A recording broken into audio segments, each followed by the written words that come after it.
찬송가 292장 부르시며 11월 28일 월요일 새벽 예배를 시작하겠습니다.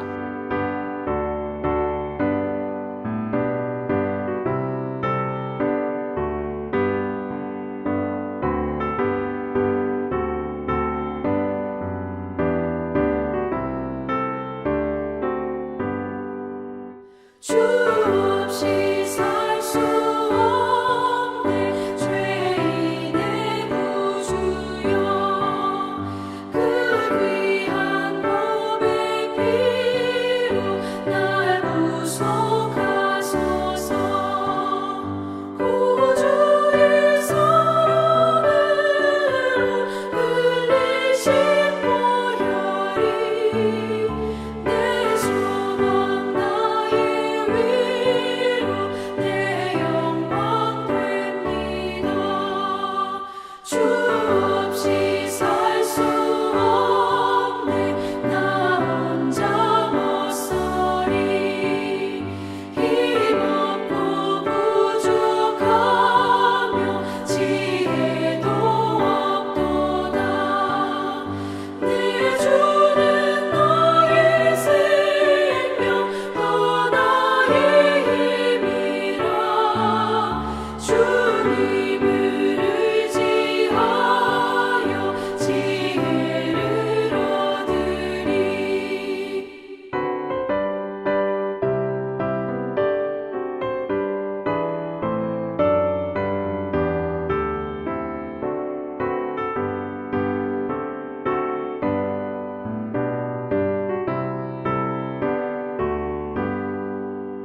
주 없이 살 수 없네 내 주는 아신다 내 영의 깊은 간구 마음의 소원을 주밖에 나의 마음 위하여 주리요 내 마음 위로하사 영원케 하시네 주 없이 살 수 없네 세월이 흐르고 이 깊은 고독 속에 내 생명 끝나도 사나운 풍랑일 때 날 지켜주시니 내 곁에 계신 주님 늘 힘이 됩니다.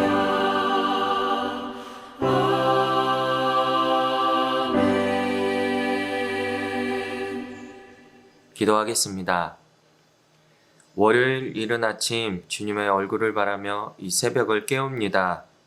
나에게 생명을 주시고 나에게 하루를 허락하시고 나를 또 예배의 자리로 이끄시는 하나님 아버지께 감사와 찬송을 올려드립니다.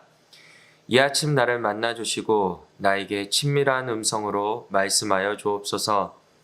점점 추워지는 날씨 가운데 우리 성도님들의 건강 지켜주시고 주님을 향한 뜨거운 열정으로 이 추위 이겨내는 모든 성도님들 되게 하여 주옵소서. 이제 주님 말씀 듣습니다. 전하는 주의 종 온전히 주장하사 주님의 뜻이 선포되게 하옵소서. 예수님의 이름으로 기도드립니다. 아멘. 하나님의 말씀은 시편 142편 말씀입니다. 함께 읽도록 하겠습니다. 내가 소리내어 여호와께 부르짖으며 소리내어 여호와께 간구하는도다. 내가 내 원통함을 그의 앞에 토로하며 내 우환을 그의 앞에 진술하는도다. 내 영이 내 속에 상할 때에도 주께서 내 길을 아셨나이다. 내가 가는 길에 그들이 나를 잡으려고 올무를 숨겼나이다. 오른쪽을 살펴보소서. 나를 아는 이도 없고 나의 피난처도 없고 내 영혼을 돌보는 이도 없나이다. 여호와여 내가 주께 부르짖어 말하기를 주는 나의 피난처시오 살아있는 사람들의 땅에서 나의 분기짓이라 하였나이다. 나의 부르짖음을 들으소서. 나는 심히 비천하나이다. 나를 핍박하는 자들에게서 나를 건지소서. 그들은 나보다 강하니이다. 내 영혼을 옥에서 이끌어내사 주의 이름을 감사하게 하소서. 주께서 나에게 갚아주시리니 의인들이 나를 두르리이다. 아멘. 오늘은 하나님 도와주세요 라는 제목으로 시편 142편 말씀을 함께 나누겠습니다. 한국의 대표적인 신파극 이수일과 심순애라는 이야기를 모두 다 잘 아실 것입니다. 저는 실제로는 본 적이 없으나 몇 장면들이 제 머릿속에 남아 있습니다. 그 중에 하나가 바로 김중배의 다이아몬드가 그렇게도 좋더냐 라는 대사의 장면이고요. 또 다른 하나는 한 여인이 남자 바지 가랑이를 붙잡고 애원하는 장면이 그렇게 제 머릿속에 떠오릅니다. 혹시 지푸라기를 잡은 심정으로 누군가의 바지가랑이를 붙잡고 애원하고 싶은 그렇게 간절했던 순간들이 있으신지요? 몇 날이고 며칠이고 몇 달이고 몇 년이고 간절히 정말 절박한 심정으로 하나님께 그렇게 기도했던 순간들이 혹 있으신지요? 오늘 본문 시편 142편 시인이 지금 꼭 그런 심정을 가지고 기도하고 있습니다. 절박한 심정으로 하나님께 탄식의 기도를 올려드리고 있습니다.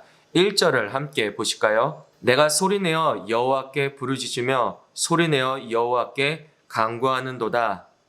지금 시인은 하나님을 찾고 있습니다. 소리쳐서 찾고 있다라고 말하고 있습니다.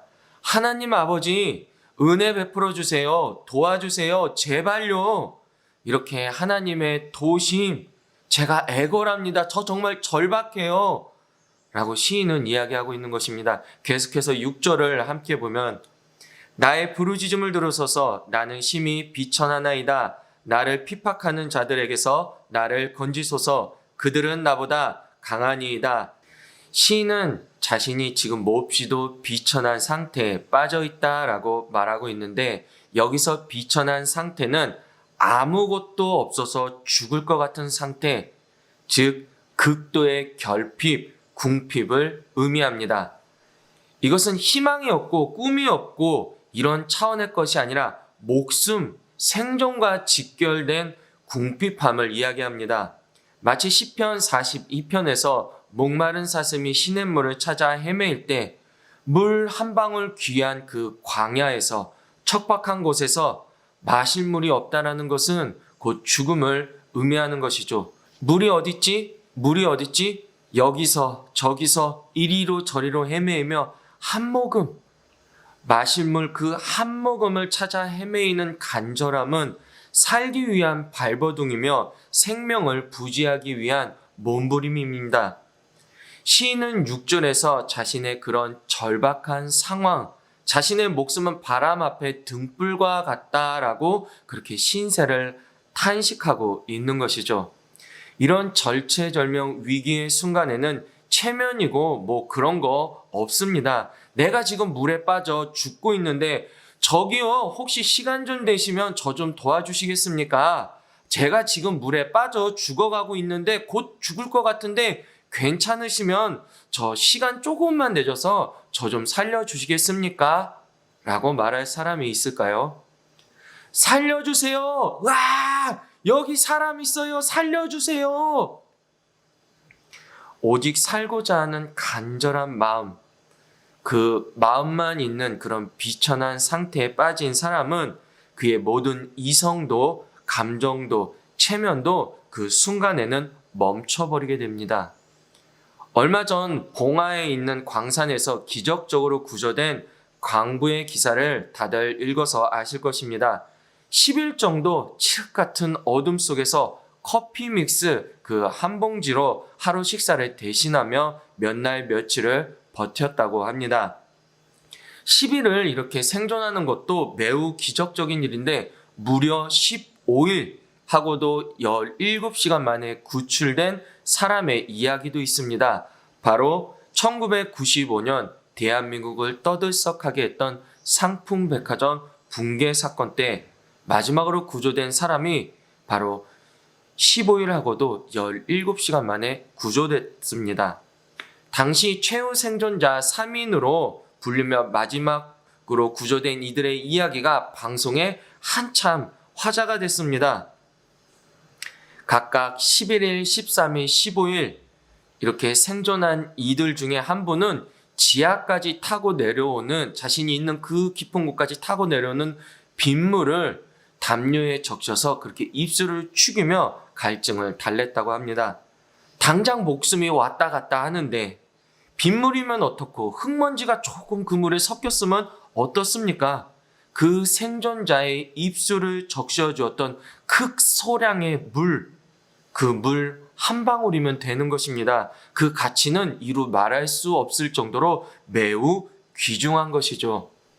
이렇게 생사가 오락가락할 수 있는 비천한 상태에 빠진 사람은 한 가지밖에 생각할 수 없습니다. 자신의 생명을 구원해줄 무언가, 자신을 지금 이 죽음의 위기에서 구해줄, 자신을 도와줄 누군가, 그 한 가지만 애타게 찾게 되어 있습니다. 그 누군가를 향해 살려주세요 라고 말할 수밖에 없는 것이죠.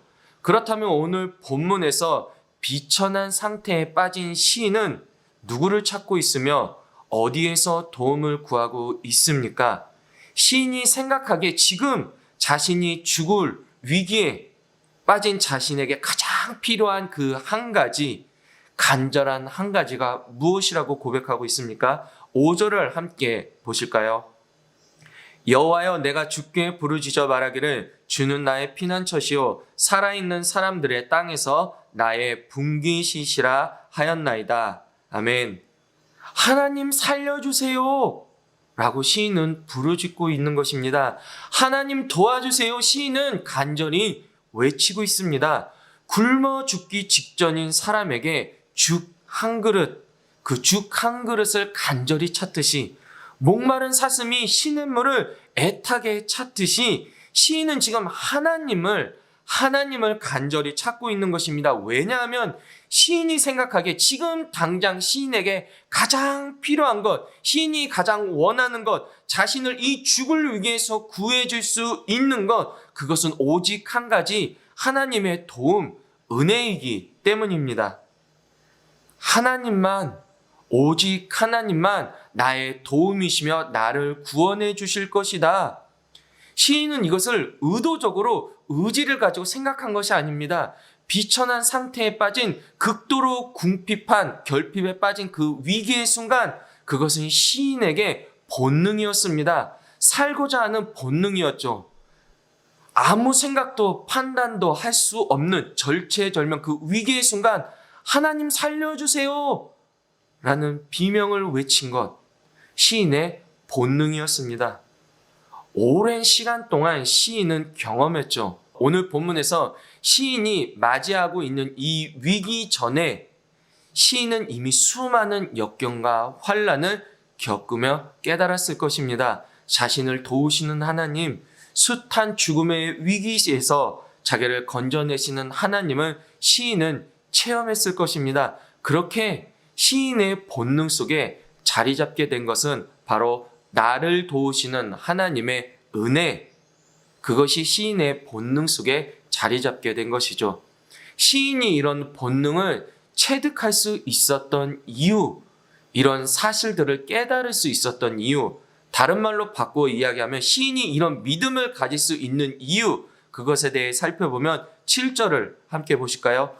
내 영혼을 옥에서 이끌어내사 주의 이름을 감사하게 하소서. 주께서 나에게 갚아주시리니 의인들이 나를 두르리이다. 아멘. 7절의 고백을 미루어 예상하기는 시인이 있었던 곳이 실제로 감옥이었는지 아니면 감옥과 같은 현실이었는지 그것은 확실하지 않지만 그곳에서 시인은 깨닫고 배웠다는 것을 우리는 알 수 있습니다. 하나님의 도우심을 본능적으로 배울 수 있었던 그곳은 악인들에게 둘러싸인 곳이었으며 도저히 시인의 입에서 감사할 수 없는, 감사가 나올 수 없는 환경이었던 것입니다. 감옥이란 어떤 곳입니까? 먹고 싶을 때 먹고, 자고 싶을 때 자고, 또 하고 싶은 것을 마음대로 하고 또 가고 싶은 곳을 그 어디도 마음대로 가지 못하는 곳, 그것이 바로 감옥이 아니겠습니까? 즉 자유와 권리가 제한된 환경을 감옥이라고 볼 수 있는 것입니다. 그래서 우리는 흔히 쇠창살이 없는 감옥이라는 표현도 이야기하는데 코로나19를 겪으면서 우리가 아주 잘 이해할 수 있는 것 같습니다. 아무튼 시인은 그런 감옥과 같은 환경에서 깨닫고 배웠다는 사실이죠. 또한 시편 142편 시인은 광야 같은 환경에서 하나님의 도우심을 배우고 깨달았습니다. 4절을 함께 보실까요? 오른쪽을 살펴보소서. 나를 아는 이도 없고 나의 피난처도 없고 내 영혼을 돌보는 이도 없나이다. 아무도 시인을 도와줄 사람이 없습니다. 시인의 필요를 채워줄 그 공급이 그 어디에서도 이루어지지 않는 현실에 지금 시인은 처했습니다. 목마르다고 물을 줄 사람도 또한 물 마실 곳도 시인에겐 당장 없는 것이죠. 배가 고프고 쉬고 싶다고 한 끼 식사와 편한 잠자리를 제공할 사람이 그 어디에도 없는 것이죠. 영혼은 점점 피폐해지고 메말라 가는데 누구 하나 위로의 말, 격려에 응원해 줄 사람 하나 없는 현실에 처해 있는 것입니다. 사방을 둘러보아도 막막한 현실의 벽, 그 현실의 벽은 마치 감옥과 같았고 또 가도 도무지 끝이 보이지 않는 고된 광야 같은 현실, 그곳에서 시인은 하나님의 도우심을 경험한 것입니다. 광야는 아무것도 없는 곳입니다. 감사할 것이 하나 없는 곳이며 머리 둘 곳 없는 그런 곳이 바로 광야인 것입니다. 나를 잘했다 격려해 줄 리도 없고 괜찮다 위로해 줄 리 하나 없는 곳이 바로 광야인 것입니다. 광야에 서면 육체적 필요를 채워줄 그런 도움과 공급이 끊기게 되죠. 광야는 희망보다는 절망이 더 어울리는 곳이라 볼 수 있습니다. 성경에서 광야는 하나님의 백성 또는 하나님의 종들이 비천한 상태, 그러니까 극도로 결핍을 경험한 곳으로 그려집니다. 욥에게 광야가 그런 곳이었고 다윗에게 그랬고요, 모세에게도 그랬고 또한 이스라엘 백성들이 출애굽 직후 맞이한 광야도 그랬습니다. 하나님께서는 그런데 그런 광야로 자신의 종들, 자신의 자녀들을 이끄십니다. 그리고 그곳에서 하나님의 자녀들은 하나님을 보게 됩니다. 하나님을 만나고 경험하게 되는 것을 우리는 성경을 통해 볼 수 있습니다. 광야의 연단을 통해 우리는 하나님을 경험하게 됩니다. 나의 육체가 연약해질 그때, 나의 혈기와 열정이 다 사그러질 그때, 그곳에서 영이신 하나님과 우리는 비로소 마주할 수 있게 되는 것이죠. 인생의 모든 필요가 끊어진 곳에서 하나님께서 공급해 주시고 필요를 채워주심을 우리는 경험하게 됩니다. 내가 할 수 있는 것이 하나 없고 또한 그 누구도 나를 도와줄 수 없는, 그렇게 우리 사람의 역사가 끝나는 그곳, 그 광야 그 자리에서 비로소 하나님의 역사가 시작되는 것입니다. 사방 어디를 둘러보아도 하나님을 볼 수 없다 고백했던 욥, 그가 자기의 자기 지식 그렇게 펄펄 끓었던 자신의 육체가 다 사그러지고 하나님의 권능과 말씀 앞에서 비로소 욥은 이렇게 고백합니다. 욥기 42장 5절에서 6절에 보면 내가 주께 대하여 귀로 듣기만 하였사오나 이제는 눈으로 주를 배움나이다. 그러므로 내가 스스로 거두어드리고 티끌과 재 가운데에서 회개하나이다. 성경의 많은 증인들과 우리 주변의 많은 믿음의 증인들은 욥처럼 광야에서 또 광야와 같은 인생에서 그 순간 비로소 하나님을 만나고 보게 되는 것을 우리는 듣게 됩니다. 그리고 그 경험은 우리의 DNA에 저장됩니다. 광야에서도 나를 만나주시고 도와주시는 하나님, 그렇게 우리 본능 한켠에 그 사실이 자리 잡게 되는 것이죠. 마치 불이 났을 때는 119, 강도가 집에 들었을 때는 112, 그렇게 내가 절박한 순간을 맞이했을 때, 극도로 결핍의 순간을 맞이했을 때 앞뒤 따질 것 없이 하나님 도와주세요. 오늘 본문 시편 142편에서 시인이 보여주고 있는 것이 바로 이것인 것입니다. 앞이 깜깜한 위기의 순간 감옥과 같이 내가 할 수 있는 것이 아무것도 없을 때 우리가 해야 할 것, 하나님 도와주세요 외치는 것입니다. 부르짖는 것입니다. 어디로 가야 할지 방향을 모르겠고 헤매일 때 그렇게 광야와 같이 나를 돕는 손길이 하나 없을 때 우리가 해야 될 것 무엇입니까? 하나님 도와주세요 기도해야 하는 것입니다. 그렇게 나의 모든 생각과 감정, 세상의 방식 다 내려놓을 때 우리는 반드시 하나님의 도우심, 일하심을 보게 될 것입니다. 그리고 그 경험은 우리가 또 다른 어려움을 맞이할 때, 또 다른 감옥과 같은 현실, 또 다른 광야와 같은 인생길에 서게 될 때 낙심하고 절망에 빠지게 하는 것이 아니라 본능적으로 우리를 하나님을 찾게 할 것입니다. 그리고 그 부르짖음에 하나님께서는 반드시 역사하시고 응답해 주실 것입니다. 함께 기도하겠습니다. 하나님 도와주세요. 아버지 도와주세요. 이 시간 간절히 주님께 기도합니다. 하나님의 도우심을 믿으며 간절히 부르짖으며 기도합니다. 우리의 모든 간구, 애타는 마음 주님 굽어 살펴주시옵소서. 우리의 모든 간절한 외침에 주님 응답하여 주옵소서. 살면서 광야 한가운데 나홀로 있는 것 같을 때, 사방이 벽으로 막혀 아무것도 할 수 없다고 느낄 때 잠잠히 주님을 바라보게 하소서. 겸손히 무릎 꿇고 그 광야 한가운데서 주님께 기도하게 하옵소서. 그때 하는 우리의 간절한 기도를 주님 외면춤하시고 선하고 의로운 길로 우리를 인도하여 주옵소서. 이 새벽 주님 얼굴을 구하며 주님 음성 기다립니다. 주님 응답하시옵소서. 역사하시옵소서. 예수님의 이름으로 기도드립니다. 아멘. 계속해서 주여하고 함께 기도하겠습니다.